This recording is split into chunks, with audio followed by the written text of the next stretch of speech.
Jai Baba. This is Minoo Kharas from Karachi, Pakistan.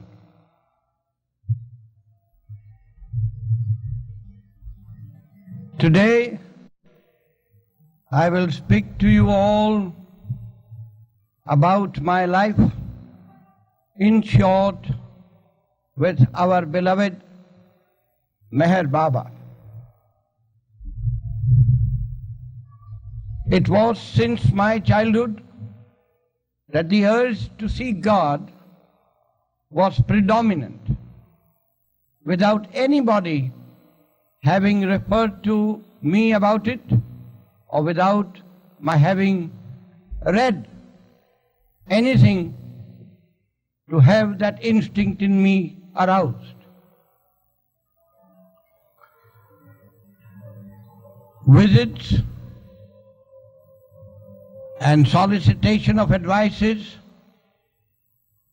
from the first natural available sources, the priests, first of my community where I am born, the Parsis, and then from the others, brought me nowhere near God. Naturally, I then had to turn myself to visiting various mazars, tombs, places of pilgrimages, and yet my intense desire to meet God was a complete frustration. I then contacted a number of saints,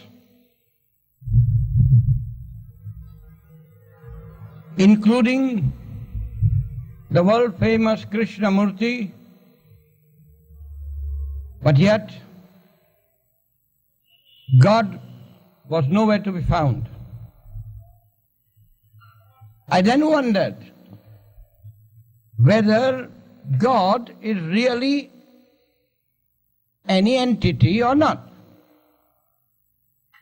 And if He is, then why and how do I not see Him?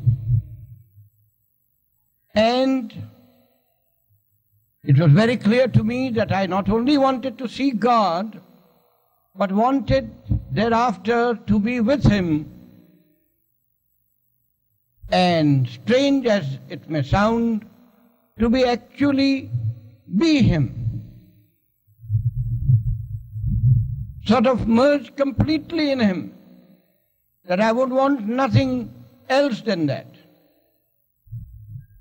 So finally, I took recourse to seashores, graveyards, outskirts of the city, jungles, and I started talking to God, all in the wilderness. Yet there was no trace of God. I started becoming rowdy with God, nowhere to be found, but kept on persisting in my search for God, this very life at any cost. Almost when I was totally frustrated, I was mightily happy for having come across Kabir Wani, a book by the renowned perfect master Kabir Sahib, in which it is crystal clear that God does come down periodically in the form of a master, a Sadguru, and also once in a while as the avatar, the Rasul, the God-man. Well, the first part of the journey was over. Now it was for me, at any cost, to locate God.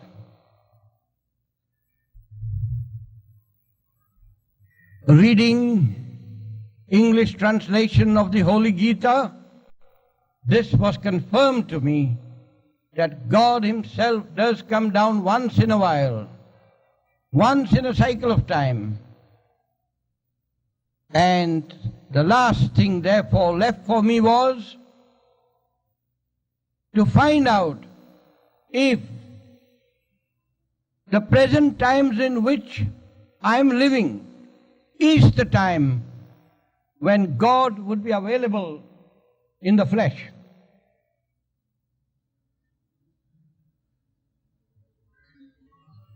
At last, on the most memorable Sunday, the 17th of January 1932,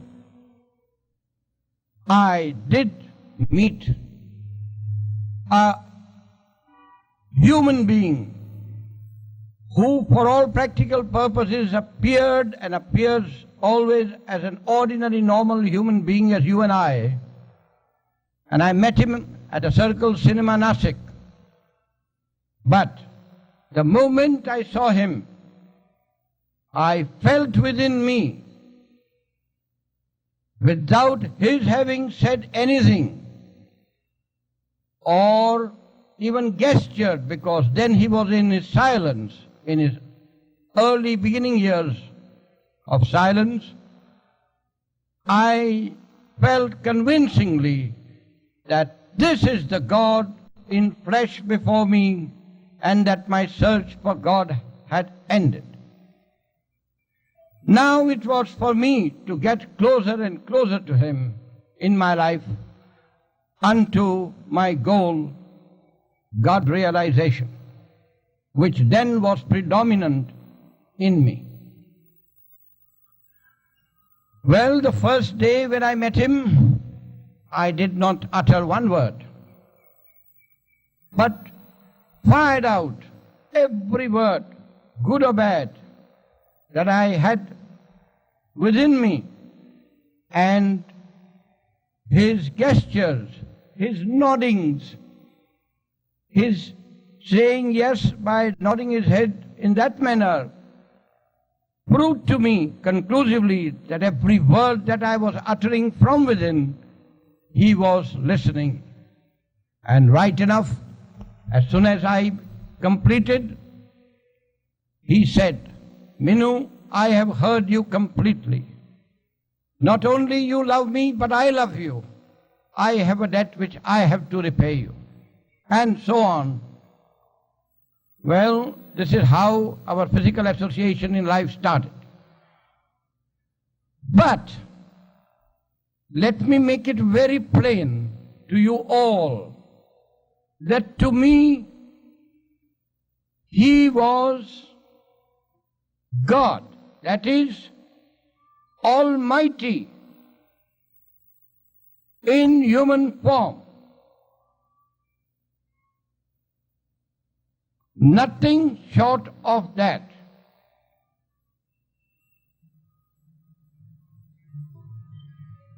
And in this fashion, my association in life started.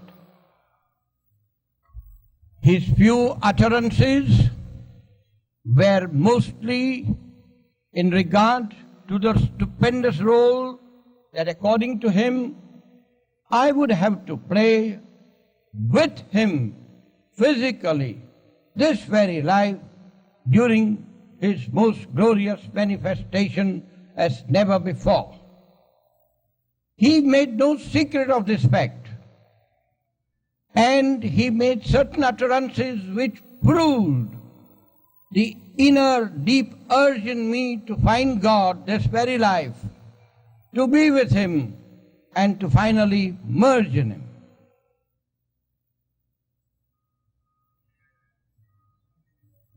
In order to qualify me for that stupendous task, from the very beginning, he gave me 3 specific orders, saying, "Minoo, beware of a lustful act.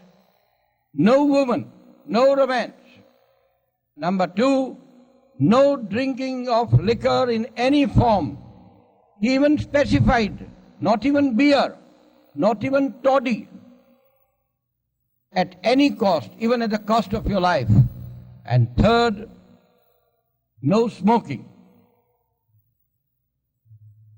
It was perfectly evident that this caution he gave, this open hint he gave through his infinite compassion to see that when the holy hour does come, and be sure it will come in our very lives, that I would be ready, fully qualified to be with him then.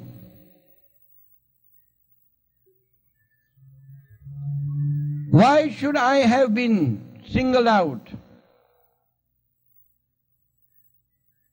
Or why should a few others, I do not know if any others have been so clearly and repeatedly and emphatically informed by Baba,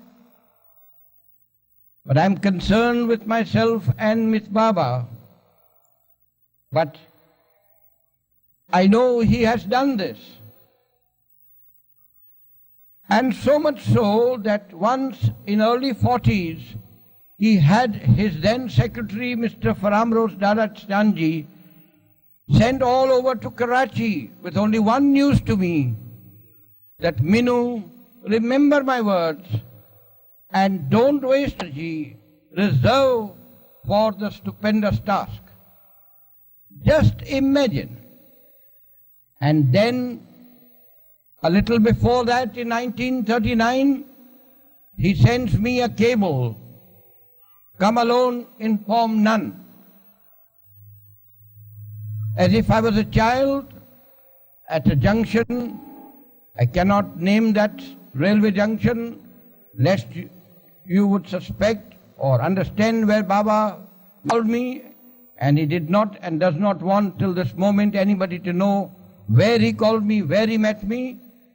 And I was taken there from that junction as if I was a child, and even after the task was over, within a few hours that day, I was sent back with Mr. Dada Chandi up to that junction.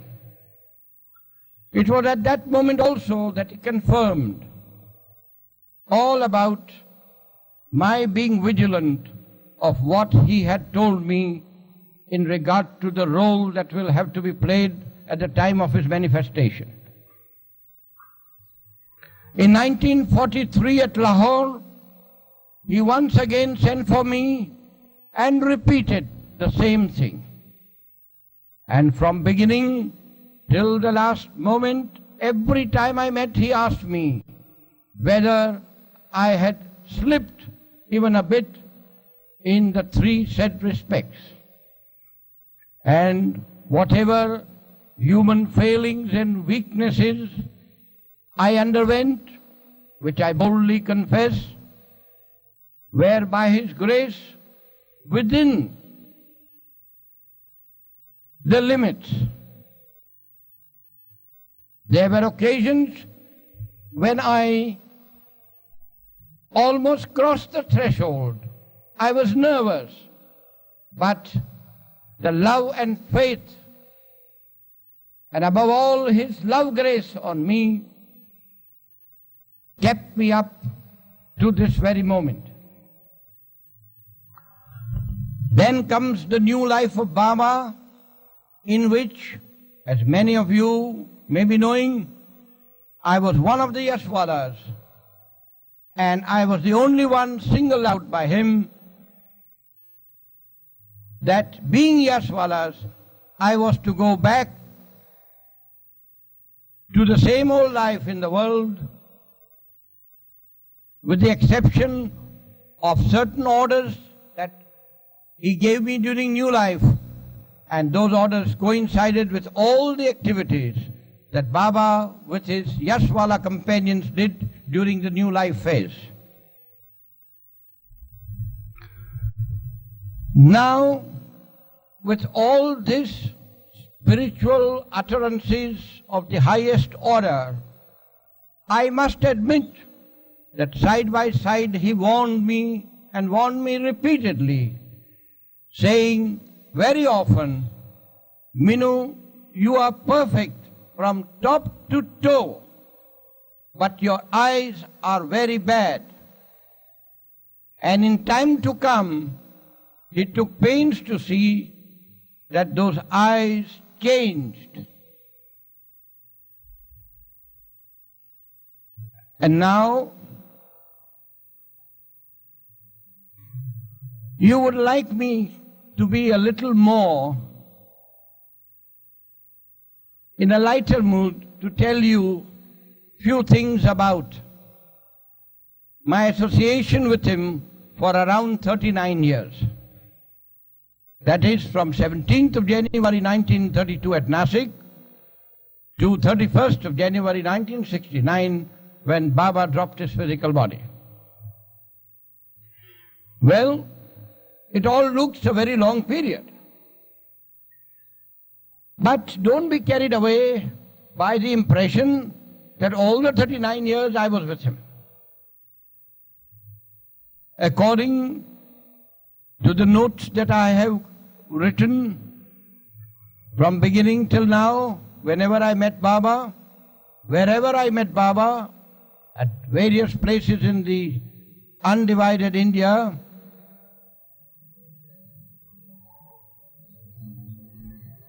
I remember well that Baba has played many games with many people, and I have played some of those games like marbles, cricket, carom, his most favorite card game Laris, table tennis, drafts. And at that time Baba was absolutely as normal, natural as any human being. One wondered as to why and how one who calls himself as God had such activities.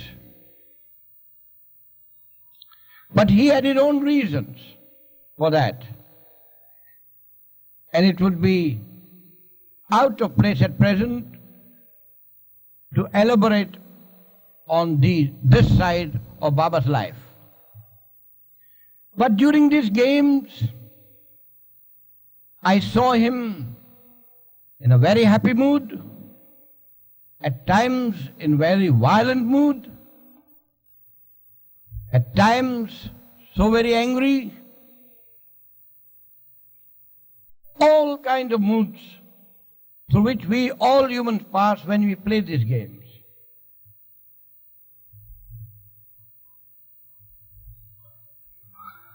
But in all these games, singing, dancing, and such physical activities that we experience with him in our life with him, he very keenly watched almost everyone as to how far one was conscious of the fact that he is before God in human form. This was very, very difficult.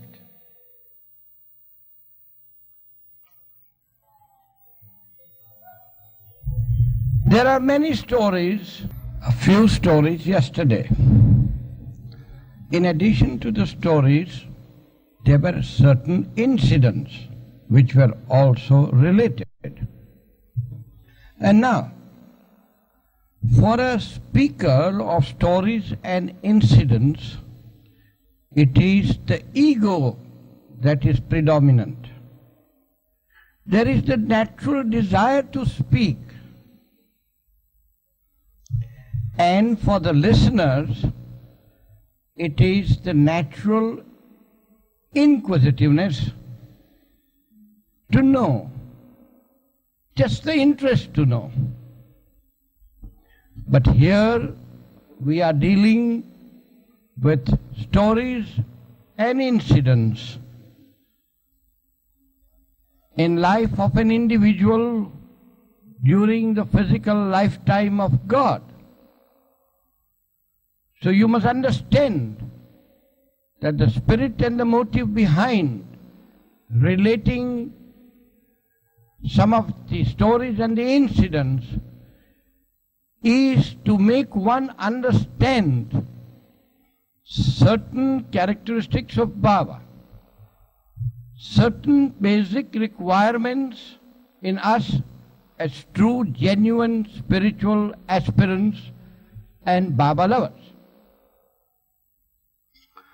In order to help one to that, these stories and incidents have been related with all love, so that if one of you or more can be benefited, then the purpose is served. Now let us be specific. What are the requirements?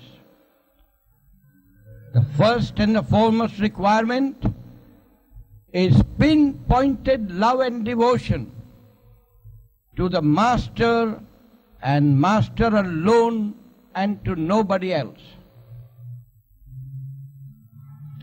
It's all right on the path of good to pay homage to holy people, to more than one Sadgurus, masters, to go and visit places of pilgrimages, and so on. But on the path of God, what is required? This is not my opinion or assumption or presumption, but which is a basic spiritual fact as often revealed by Baba during my life with him, is love. Love for him and him alone. Then comes faith, to feel what Baba says he is. And then, above all, implicit obedience to his wish, will and his orders. Simple as these sound, how difficult it has been in life with me, as I'm sure with almost all, is known to you all. To ensure that we have love, faith, obedience, and allegiance only to him and him alone, he puts us all to very severe tests, and I was no exception to the rule.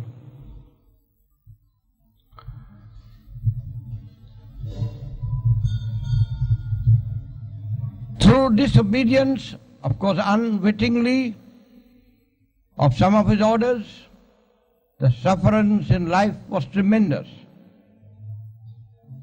To a certain extent, I have elaborated on this issue yesterday. But it will suffice here to say that the test by Baba to me in my life, the tests have been non-stop. And so much so that it brought me to terrific sufferance, financially, economically, and in every way in life. But I held firm, would have nothing whatsoever to do with any other Sadguru, Master, Saint, Must, or anyone. And only when, after testing in his own manner, throughout the long many years, he found that even he was helpless, as openly declared by him before many at various places in the undivided India in the past, that the wheel of life in my case changed to the better.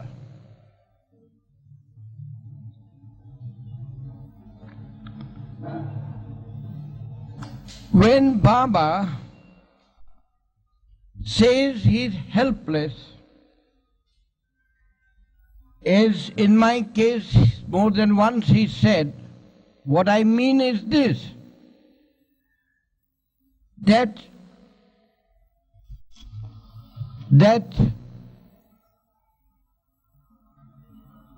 it became next to impossible for him.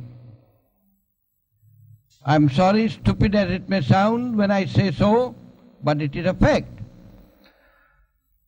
that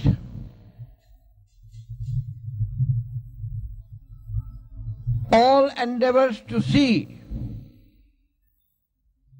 that I would leave, go away, disown him, because I've suffered, I'm suffering, that I was quite different, quite happy, I was loved by so many, respected, instead of that, tormented, humiliated now. And that was very easy for anyone, and substantial cause, as would appear outwardly, to leave Baba. But yet I would not. And according to him, on the contrary, came closer and closer. And this all, however egoistic it sounds, was nothing else but the result of his own supreme grace of love on me. And this should be for everyone. Now, this issue I'll wind up by plain, simple statement that all that is desired is that our prayers, with all respects to prayers in all religions, our prayers, I repeat, should be the very name of Baba. Our pilgrimage should be only going for his darshan. Our picnic, our holidays should be only to go where he is, to spend days with him. Our charity should be only whatever little mite we can contribute towards his work. And I'm happy to tell you, I don't know whether it is wise on my part to do so today, but why not? That on the eve of new life, when Baba was settling accounts with everybody on all scores, on all issues, he found that he was in a certain, say, bottleneck. I would not like to name, but the Baba stalwarts, who all their life contributed with love so lavishly for Baba's work, were for their own reasons at that critical moment totally helpless. And Baba turned to more than one others with the same result. Finally, for reasons best known to him, he turned to me, whom he always called a Pulus master, that is, one who is penniless. And as soon as the proposal was put to me, I readily accepted, to the amazement of all, including Baba, ran And much before a very short time limit given by Baba, the task was completed by his own grace of love to his entire satisfaction. Precisely, I told you, I do not know whether it is wise for me to have even given an indication to you all today of this incident in my life with Baba. So, I do not know how to put it to you all. But this much I can say, and I'm sure you will understand, that certain financial adjustments were very badly required before the deadline coming close for Baba and his companions to proceed with everything cleared very shortly thereafter for the new life. And I, a beggar, how could I undertake to meet the said fairly large financial requirement for his very good spiritual reasons? And I most miraculously succeeded and actually finished his then financial requirement, which was badly required to be completed before starting on the new life. That's all I can elaborate at the moment on the issue. However, I can add this much in further clarification, that Baba, I repeat, knew too well that of all the persons present then, I was least expected to be able to arrange within a short limited period of time the required financial difficulty to cross that hurdle. But I spontaneously, with love, agreed. I rushed. I went to my own brother, from whom I could easily expect whole or part of the financial help that I had given him in the past. But he was most surprisingly found to be in his own difficulties and was unable to help me with anything. Undaunted, I rushed to Bombay, and most miraculously, I came across a person who met me suddenly on the road and said and requested whether I could do him a favor. And to my utter surprise, the favor desired was entrusting a fairly big amount in my hands to be handed over to him sometime later on my return home. How wonderfully it fitted, and fitted in time, the requirement. I accepted.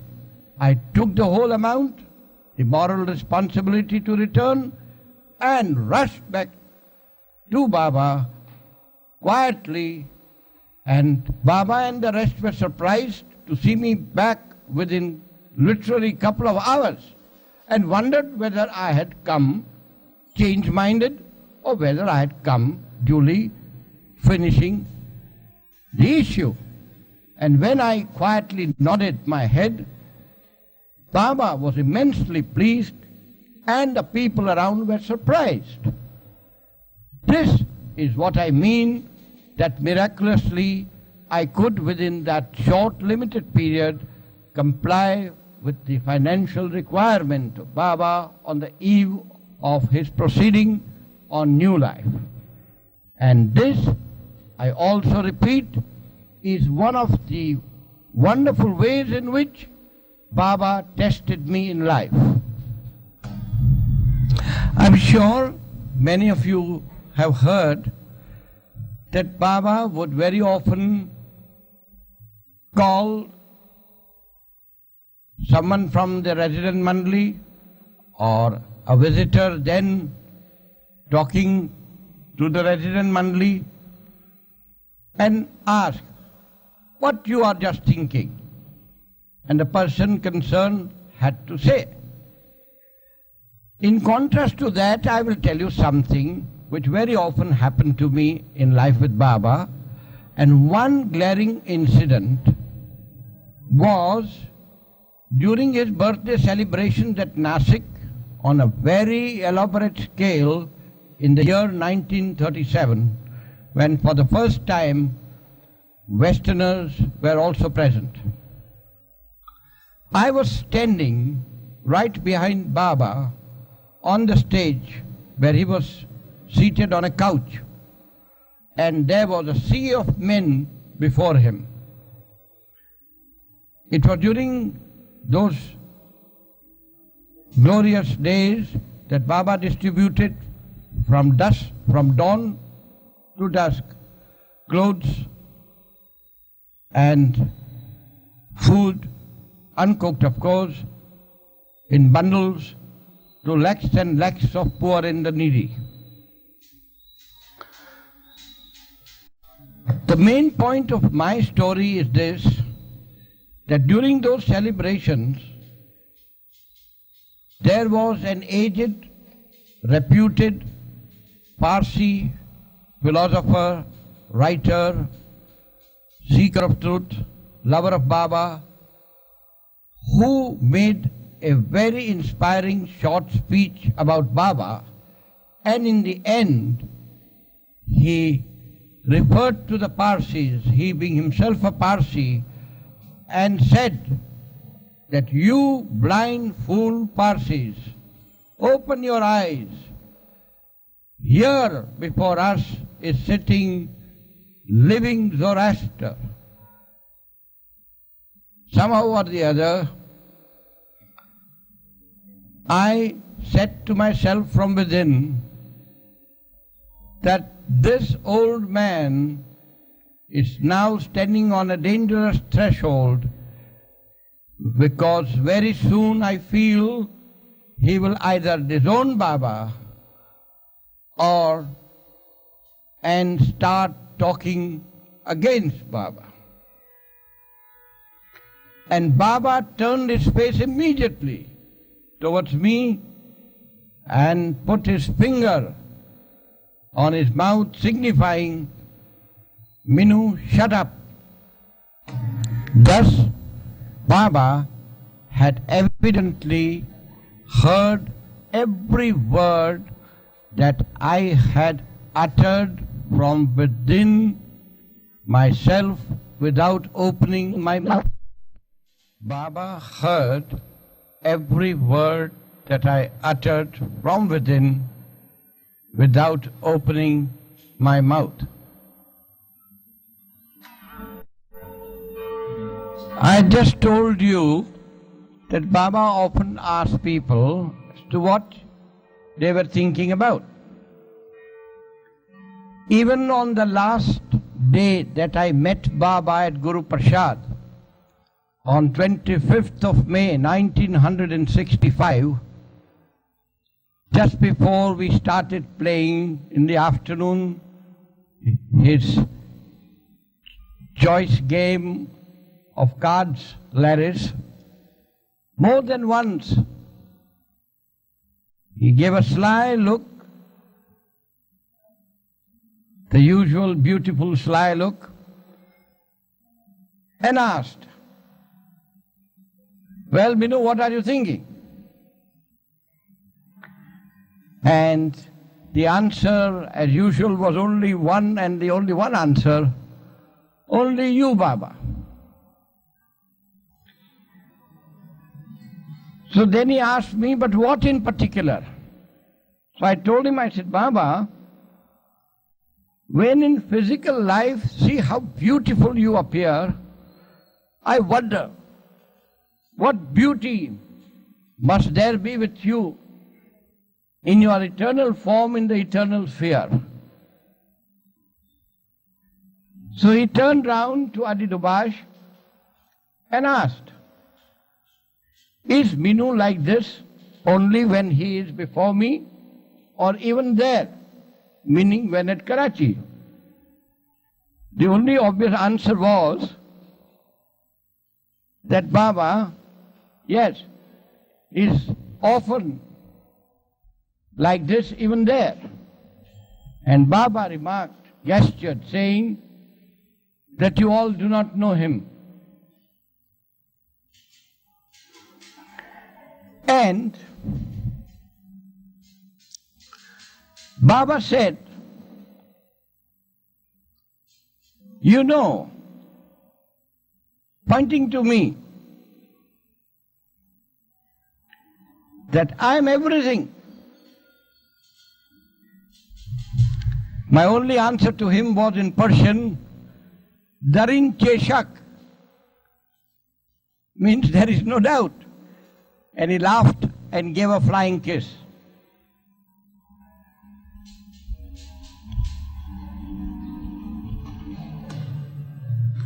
In 1942, Baba was at Dehradun and stayed there for a number of months, for his own reasons, for his own work. 10 long years had passed since my association physically with him then in life, and I wrote to him that I would like to come and see him. And although he was not seeing anybody then, he sent me permission to come along and see him. The normal, natural course was that I wanted to rush to Baba. But Baba had a cable sent to me saying, don't rush, take time, come at leisure. So I stopped. If I had started immediately as I had decided and determined, I would have met death in the train disaster those days in Sindh when there was the Hur movement. Thus, I was saved. And after a few days, when I met Baba at Dehradun, he told me, what do you want? I said, Baba, I only know that I saw you, my search for God has ended, that I love you, that's all. But I do not know anything about your discourses, your philosophy, or anything. So he said, you have nothing to do except to obey my orders, and since you have come all this way and asked me all these questions, now you go back to Karachi, and the moment you reach Karachi, take off all your clothes, sit under a tree naked for 1 year. Immediately I bowed down to Baba and off I left. The then secretary, Mr. Framros Dada Dikchandji, got stunned, amazed, pleaded Baba, and Baba said, but I have not given you orders. I have given orders to Minoo and he has accepted. But he said, Baba, Minoo is a police officer, and how do you expect him in the same city to be naked and be sitting under a tree? Baba said, is that any of your concern? Well, I proceeded, got up and said goodbye to Baba. But Mr. Darachandji pleaded so much that Baba called me back and said, Minoo, I give you an alternative order. I said, Baba, but why? I'm quite ready. He said, yes, I know you are, but you must obey whatever orders I give you. So his alternative orders were, I don't remember exact number now, but quite few hundreds of poor, blind, afflicted, to be collected in batches. I think of 100 each, and out of them to bathe a few from each batch and to feed them, and the rest could be fed by the others. And for that, naturally, I needed fairly colossal amount of money. And my financial position then was at its lowest ebb, as perhaps has always been in my life. And he gave one condition, that I must not ask help from that noble soul Jamshed Nasarwanji Mehta, who I was thinking was the first person I will approach, and he will give me all money and all facilities. So the task became all the more difficult. But within the stipulated period of time, I accomplished the task helped by other Baba lovers, and when I was almost halfway through, a cable came saying that stop, now your remaining part of the work I will myself finish in northern India, near Dehradun, at Rishikesh and other places. And so I had the monies sent over to Baba, and he finished the task which he had asked me to start and complete. In 1937, to remind you all once again, during those most glorious birthday celebrations, when the Westerners were present for the first time, when all those glorious days program finished, people one by one in row started meeting Baba and bid him goodbye with hugs, kisses. And as soon as my turn came, Baba said, stop. Baba said, I have started recently an ashram at Rahuri for the mad and the must, and I must have this mad fellow in my ashram.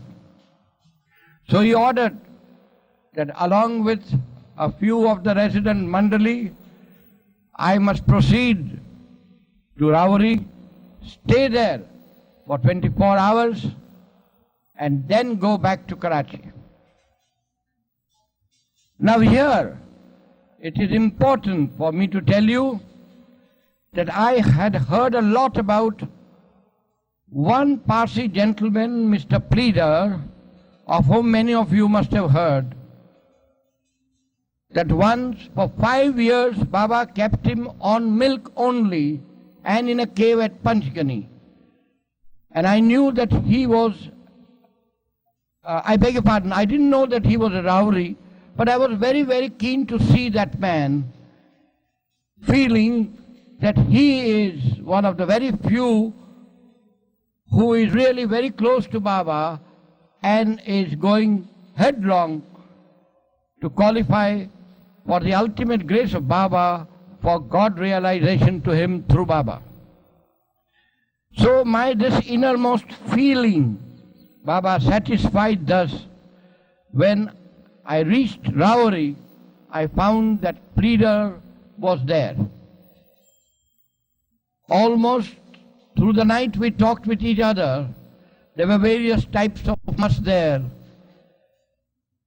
One would simply open a paper and say, Christ, Christ, the Holy Christ, Meher Baba the Christ, Christ, the Holy Christ. The other would take an empty kerosene tin and dum dum dum dum dum dum dum dum all the time. Another fellow would cry and keep on crying and crying all the time. And this famous Mast Muhammad was then seen by me. He was very thin and lean, and he would brush his teeth for hours together and continue to brush, and so on and so forth.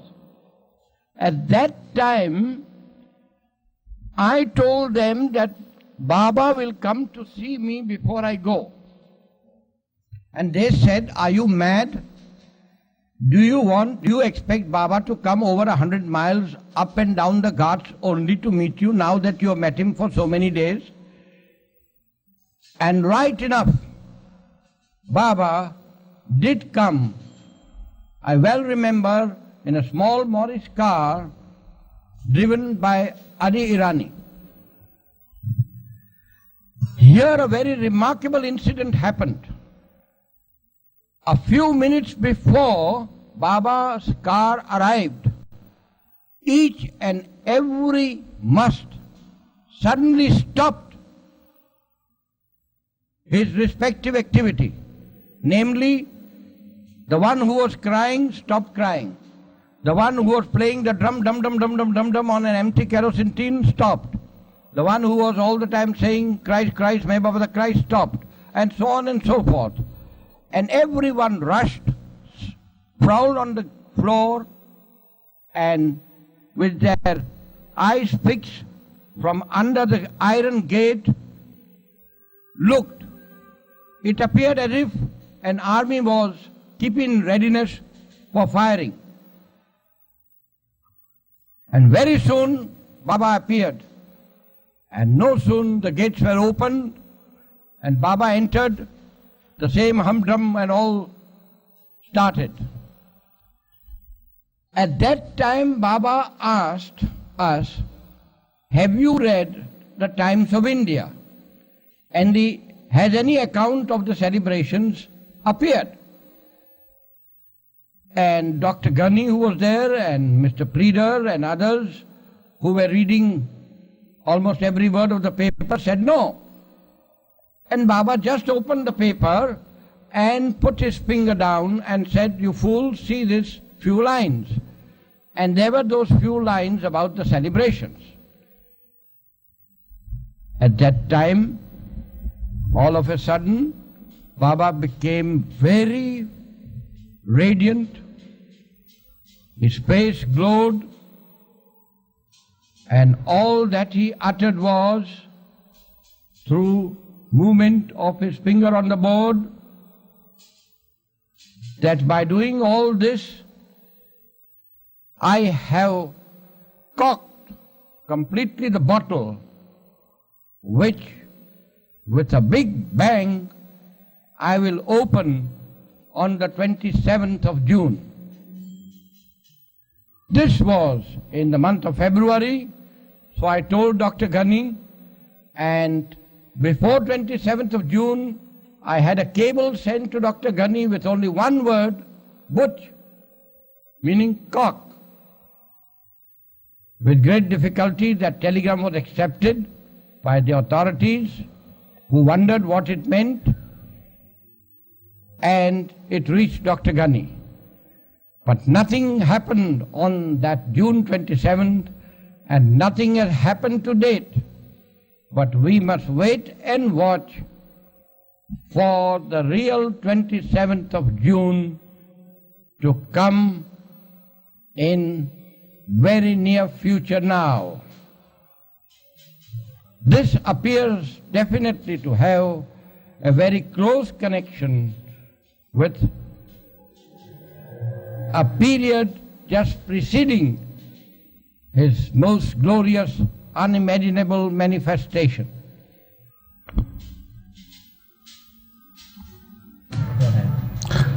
One day, Baba sent his car and some of the male Mandali members in the evening at the police training school Nasik to fetch me immediately, as according to Baba, I was needed very badly for a very important work. As usual, up, I sat in the car, managed to get urgent permission, normally a difficult thing, in the police training school, and I was before Baba within few minutes. Baba was in a very serious mood. There was pin-drop silence in the room, in the Circle Cinema, where during those days there was a seat. Baba was seated on a couch, and Baba told me, Minoo, get immediately inside, below me, in the couch, underneath the couch.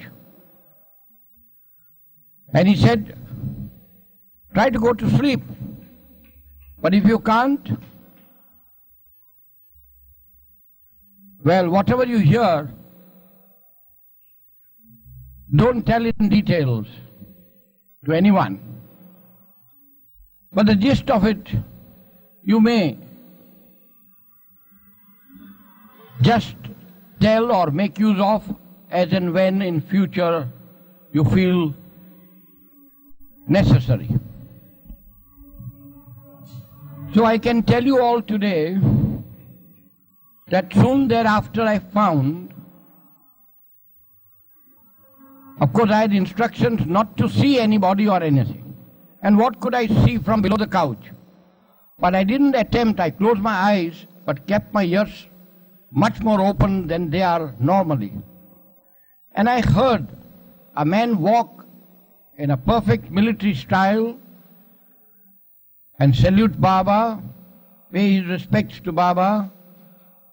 And there was some talk going on in regard to Mahatma Gandhi, who was then at a very critical stage of his life and who, I humbly submit, was in good faith dragging the country on a very dangerous threshold by his vow of fast unto death.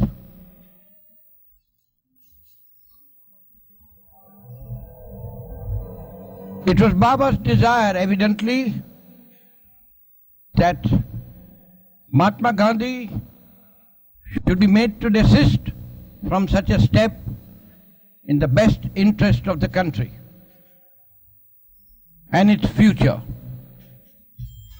But Mahatma Gandhi was adamant and demanded something concrete to feel sure that it is the wish and will of Baba. So if I correctly remember, a signed document was sent for a special messenger, and when everything was over, I was asked by Baba that now the work is done. The signed document sent by Baba to Mahatma Gandhi was obviously the written instructions to Mahatma Gandhi to break his vow of fast unto death. When everything was over, Baba told me to come out from below the couch, said that the work was over, that my participation in that important work was also over, and that I was ordered to be taken back to the police training school at Nasik that evening.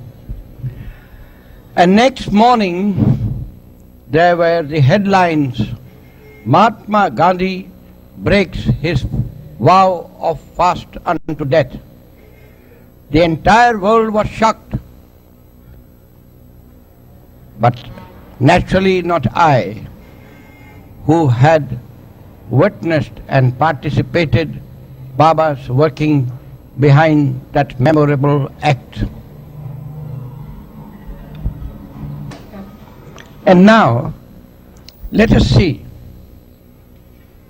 can this man who said he's God in human form and such infinite compassion he has for one and all, can he really be so very angry as an ordinary individual and act in anger as we humans act? The plain and simple answer, based on my experience, my life with him, is yes. To quote you just one concrete instance, one afternoon, Baba suddenly appeared in Nasik and walking round his resident Mandali, their beddings and their belongings, on the back of the stage of Circle Cinema Nasik, he caught hold of one of the resident Mandali disciples, a young boy, and told him to speak the truth. The boy obviously was suffering from what we almost all suffer in our young days, from the habit of self-abuse. And naturally the young man was shy before others to make a confession. Baba repeatedly told him that it is in his own interest to speak the truth. And when repeated entreaties by Baba failed, Baba lost his shirt completely, gave him such a hiding, that literally hiding, such a beating, that the young man started bleeding. And now can you just imagine? And immediately the young man made a clean breast of everything. And Baba said, "You are very fortunate," of course to him, "you are very fortunate that you have at last made the confession, and it will benefit you physically and spiritually." To give a personal touch to this incident, I myself desired internally very sincerely, and said to Baba internally, "Baba, at least give me some beating some time and improve me also." And this I referred to frankly from within, for my own weaknesses through which I was then suffering. And coincidentally, there was Ramjubhai. Many of you must have heard about him, one of the stalwart Baba lovers, a disciple, one who from very young days was with Baba, most surprisingly pointed at me and said, "Baba, why not beat Minoo also?" And the only beating that Baba gave, that he came close to me and gave a fine big hug. This is how, as I have said even yesterday, in my case it has been by Baba, spare the rod and spoil the child. There is still one incident I recollect during those fine Nasik days with Baba. There was a very fat, plumpy Maratha man who was a betel nut and cigarette shopwala in the compound of Circle Cinema at Nasik. Baba was about to leave for the West, and we all lined up to meet Baba, some crying, some serious, some hugging, some kissing. When the turn of this man came, he also hugged Baba. Baba also hugged him very tight, kissed him, caressed him, but said that, "Look, I'll be very shortly coming back, but you see that you don't leave the premises of Circle Cinema."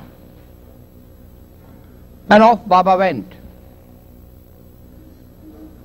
A few of us understood the implications of Baba's caution and would often try to play prank with him, tease him, stand outside on the Bombay-Agra road and call him out. And he would openly say that, "Yes, you want me to die?" And he would never come out. Baba soon returned, as usual, prolonged, until one Sunday afternoon we were told that Baba is due to arrive from Bombay by car. I vividly remember that I had cycled down from the police training school at Nasik. When I entered the compound of the Circle Cinema, I heard the poor man tell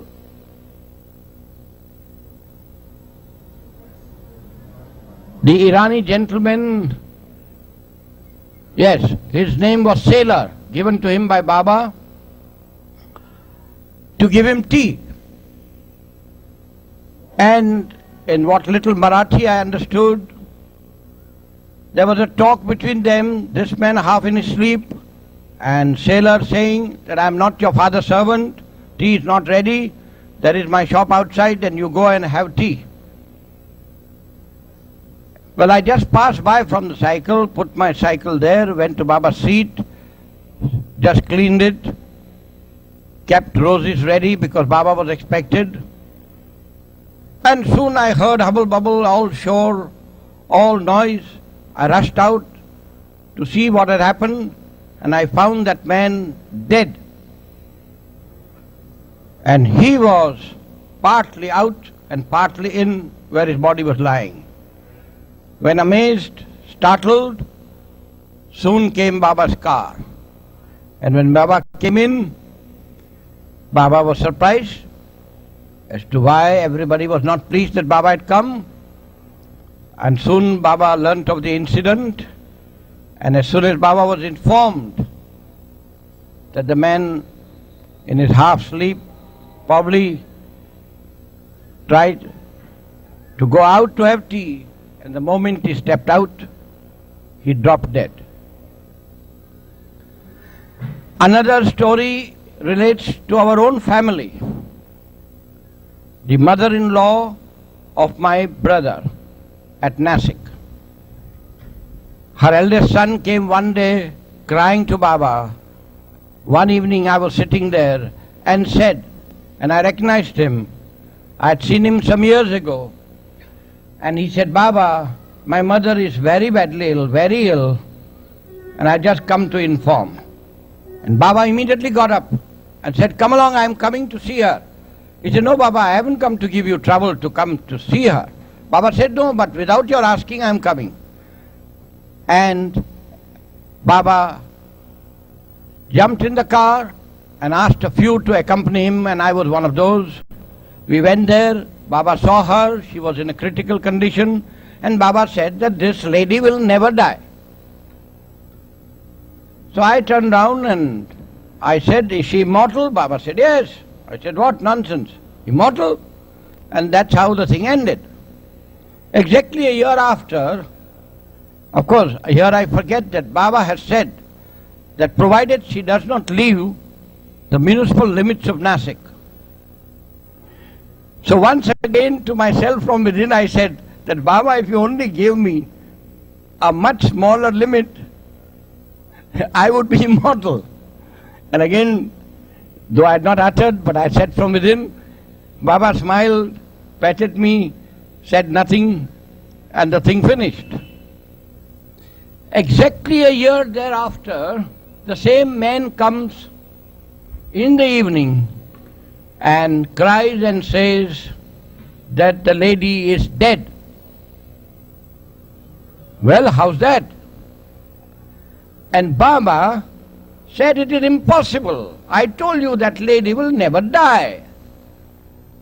And the man said, but Baba, she is actually dead and I have come to inform you. Then Baba casually asked, where? And the reply was, at Devlali, a place next to Nasik. And Baba said, yes, she can be dead. And now do what you do according to your Parsi customs. And how did this thing happen? It happened that her own sister, that mother-in-law, my brother's mother-in-law's sister, had died in Nasik, and in that hubble bubble they all left with the body to Devlali. And the moment the funeral went out, the next morning this lady dropped dead.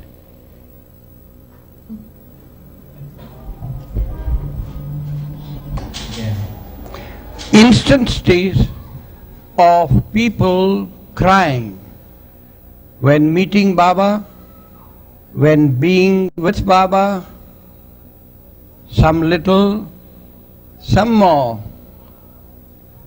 some for a while and some for a very long time, are not uncommon, and I'm sure every one of you have heard of this. In my life with Baba, I have not been an exception to that as well. And this was more particularly during the beginning days at Nasik, when love overflowed tremendously. And it was a job for Baba to pacify me, to cool me down. Not only when before him in some room, in Circle Cinema, but out on the road, seeing Baba prostrate straight on the ground on the mud, unmindful of the people watching on the road, I would burst out in torrents of tears. At the Nasik railway station, the same. Run along with his moving train for a considerable period, full of tears, with all the risk of falling and injuring myself. All this continued for quite some time, some months, until one day Baba sat down and explained to me that it is not only the heart, but it is also the head that requires to be trained and tuned in alignment with heart, and both have to be balanced. And in due course of time, by the grace of love of Baba, this in my life was achieved.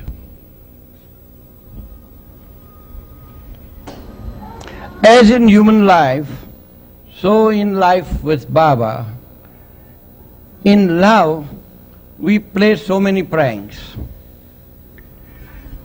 And the more you love, the more pranks you play.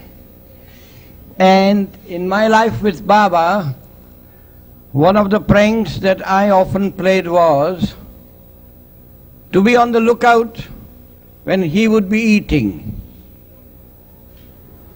Stand at a distance as far as possible in such a manner, from such a spot that nobody would be able to see, or hardly a few would, and look at Baba eating. And Baba never missed watching. Not only at Meherbabad, but even in the moving train while traveling with him from Madras to Pune in 1947. And Baba would beckon. I would go to Baba, and like a dog, I would just wait without uttering one word. I would, with love, wish that he would throw the food that he had eaten and left, and that I would eat. But amazingly, it was Baba who sometimes held out the plate from which he had eaten and something remained, with instructions that I should finish. Sometimes he even took out from his mouth what he had chewed and with his own hands put it into my mouth. Sometimes, and that was rather rarely, the last was during his birthday celebrations at Meherabad in 1958, he asked me to distribute to a few outside. And the few before I had started became many, and it became a problem how to distribute that little food to so many. But yet it was managed. Now when such instances are related, and as I said before, it all sounds so egoistic, these are also instances of the love grace of Baba on one who loves him silently, steadfastly. And anything and everything asked with love, silently, is never refused by him. And the motive behind relating this story again is to infuse in the listeners such love, such longing as a disciple, as a devotee, as a Baba lover for Baba. Yeah. In 1937, as I had told you some time back, Baba stopped me and told me that he had just started a mad and a must ashram at Rauri, and that I, being a mad one, should go to Rauri with the resident Mandali members in a bus. When we were travelling in a bus, surely the bus was not chartered, so we set out for Rauri, mad and must ashram of Baba in a bus. Surely the bus was not chartered, and there were other passengers as well. One of them happened to be a sadhu, and I minutely kept on observing him and noticed that he was more interested in us than the rest of the passengers. Almost when halfway through, and when the sadhu had to get off the bus, he waited until we all boarded the bus again, where we had halted for a while for rest, tea, etc. The sadhu, in an authoritative tone, ordered the driver to stop. And without a mistake, went to each and every one of us in Baba and bowed down. But in my case, most surprisingly, mind you, he was a Hindu sadhu, he caught hold of my hand, kissed my hand in a Muslim fashion and left. I informed this incident to Baba sometime later when I met him again, and spontaneously Baba said in reply, "Have I not said so often, you all really do not know who you really are? Otherwise you all would not be so much with me from day to day."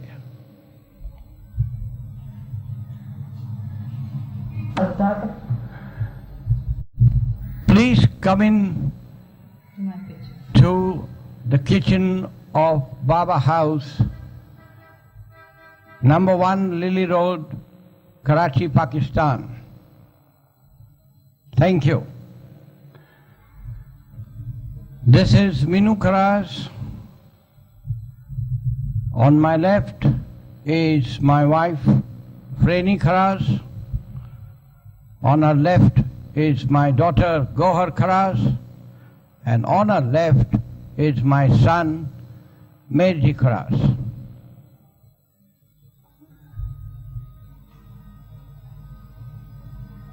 Now my wife will speak a few words about her experience in her life with Baba within the few years that she met him. Jai Baba. I'm going to tell you how I met Baba in my life First time. When I was in school, I heard that my parents were believing in Baba, and I got very annoyed, but I just couldn't tell them that what is all this fuss about Meher Baba, because I was feeling bad to move amongst my friends and everybody was started teasing me. So I had no guts to tell my parents that. But when I came down to Karachi, because I was studying in Ajmer, so when I came down to Karachi, that time Baba had called my parents to Lahore. And along with my parents, my younger brother went. They never took me. And that time also I was feeling very, very, self-conscious to face my friends. Then one day, Minoo came in my life in 1948, little before going to Bombay to see Baba. And most of the group was going from here also. So he asked me, aren't you coming? So I just said, no, I'm not coming because my daddy is not taking me. Then he said, no, come along, you just get ready and pack your things and I will take you. I was so happy only from that point of view that I would go and see Bombay most of the time. Then on the ship also, when we were traveling, he asked me many questions about Baba, and sometimes I just told him all lies, that I love Baba and all that. But in my heart of hearts, I had never wanted these things. When we went to Nagar then, and on the 31st of December 1948, when I first met Baba in Adi Senior's office, I was really shocked and tears started flowing from my eyes. And I was crying in Baba's lap for nearly half an hour, and Baba let me do that. And for Baba was talking with my daddy, and Minoo was inside too in the room. And then that is how I came in contact with Baba, and from that time I loved him more and more every time when I went to see him, till Baba dropped his body in 1969. Thank you. Jai Baba. Jai Baba. I am Gohar, my name being given to me by beloved Baba. As you see, I am very fortunate that since the day I was born, I have known beloved Baba. When I first met him, it was the Savas of 1962, the East-West gathering. And I very vividly remember beloved Baba sitting there on the sofa, on the stage, wearing a pink coat and his white kafni. Yes, that is still very vivid in my mind. And to this day, I love Baba with all my heart and soul. Jai Baba. Jai Baba. I am Meherji. Baba had given my name. I saw Baba twice and I still love him and remember him. Jai Baba.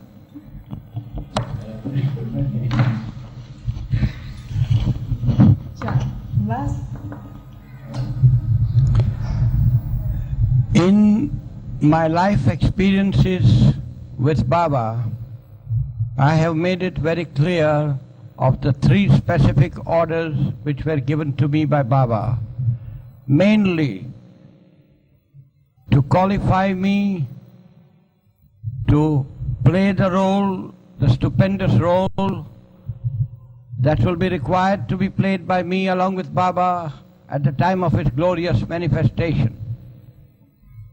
And one of those orders, as you know, was no sex relations with any girl or woman. Marriage, therefore, for me, was out of the question, according to me.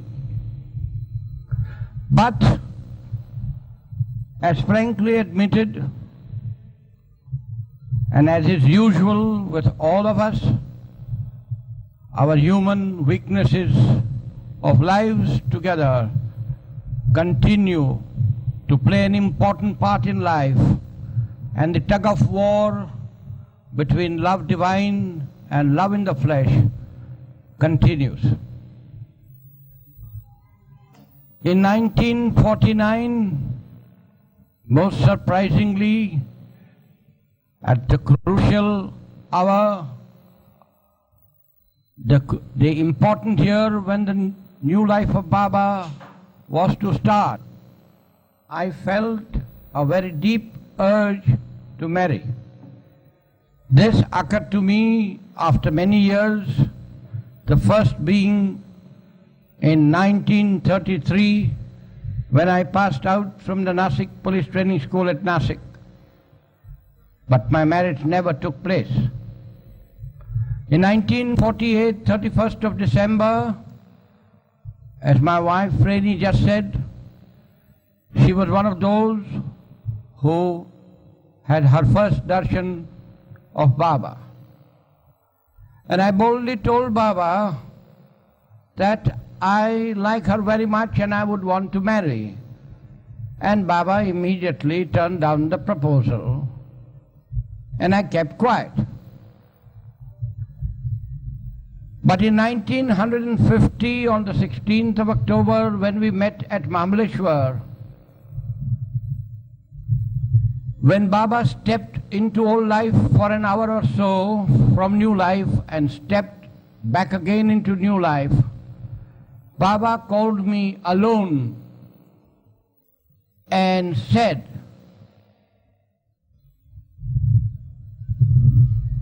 no, I beg your pardon, it was not that time. It was in June 1951 at Hyderabad Deccan, during the new life, that Baba one day called me and asked me, Minoo, are you really sincerely wanting to get married? And I said yes.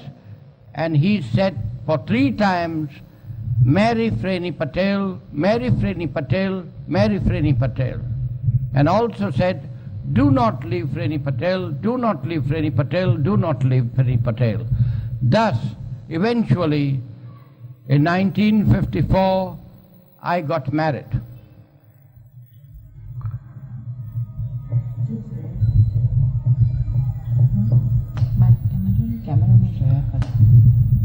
Thereafter,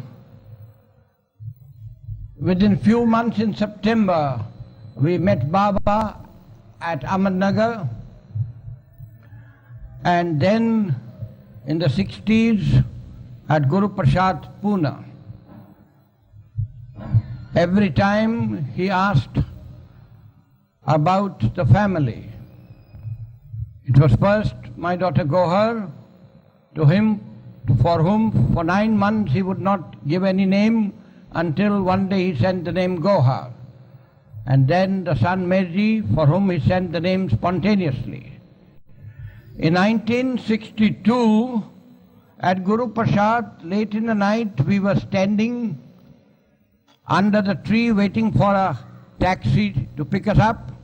Baba came out in a car and saw us standing and inquired as to who are standing and why, because everybody was asked to go away. And somebody said, I think it was Erat who said that, Baba, it is Minoo Kharas. And Baba said, but who else are with him?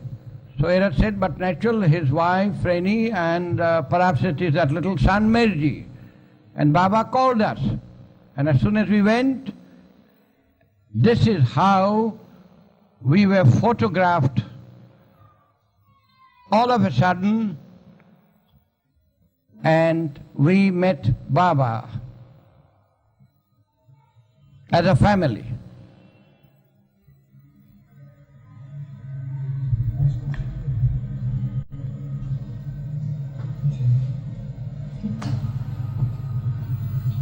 In 1958, when we were at Lower Meherabad for Baba's showers for 5 days, participated when it was at the time of his birthday. Most of us suffered from cold, and I was one of them too. But I had never taken any medicine. So when Baba came to know that I had cold, he called me and said, "Have you taken any medicines?" I said, "No, Baba." So Baba said, "Why have you not taken?" So I said, "Baba, I'll take." So he gave me such a look that I got nearly frightened, and he said, "Go at once and take injection. Otherwise, you'll get more sick," because we had to leave the next day. So I just went quietly and took a shot and just came back.